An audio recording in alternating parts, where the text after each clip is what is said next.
Is maritime security in the Red Sea becoming increasingly precarious?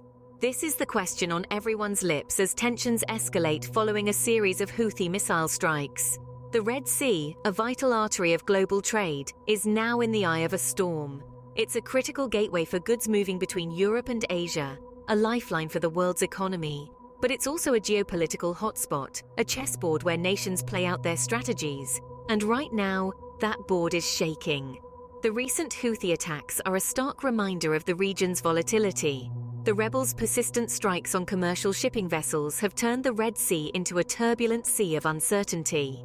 This situation has heightened concerns for cargo ships. It's no longer business as usual for shipping companies. They're now forced to reroute or delay their ships, a move that could have far-reaching economic implications. The repercussions of these strikes are not confined to the waters of the Red Sea. They ripple outwards, affecting global trade, international relations, and regional stability. So what led us to this state of maritime insecurity? The ticking time bomb exploded in the form of Houthi missile strikes. A timeline that began with attacks on cargo ships has since spiraled into a series of events that have sent shockwaves across the Red Sea region. Let's wind back the clock a bit. The initial assaults by the Houthi rebels were primarily targeted at commercial shipping vessels. This was more than an inconvenience for businesses. It was a threat to the global economy and a challenge to international maritime law. As the situation escalated, the US and UK found themselves in the crosshairs. The Western warships stationed in the region began retaliating against the Houthi strikes.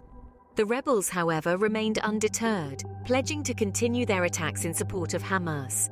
The strikes weren't just against those with known ties to Israel. They were indiscriminate, hitting vessels with no known Israeli connections.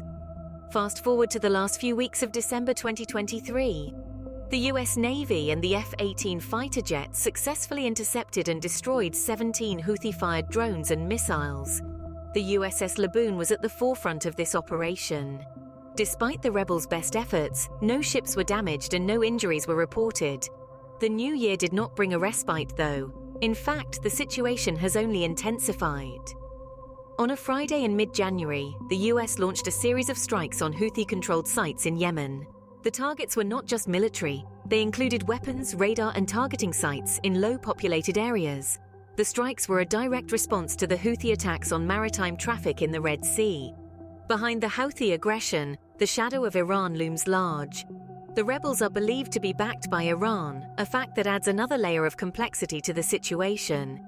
Now, let's turn our attention to how the West has responded. The West has retaliated, but is it enough to deter the Houthis?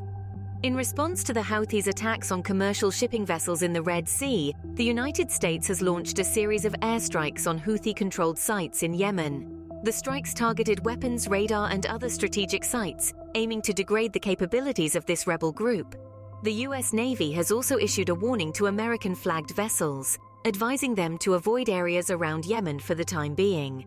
This response shows a clear intent to protect American interests at sea. The United Kingdom has also been active in this conflict, with Western warships from both the US and UK retaliating against Houthi strikes for several months. Even as the West responds with force, military experts believe that a comprehensive solution will require both continued strikes and diplomatic negotiations. The ultimate goal is to deter the Houthis from continuing their attacks, thereby securing the maritime traffic in the Red Sea. However, this is a complex issue with no easy solutions. As the situation evolves, the international community will need to remain vigilant and responsive.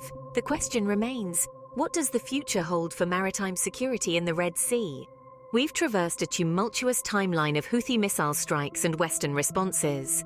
The Red Sea, a critical maritime artery, is currently under the shadow of insecurity.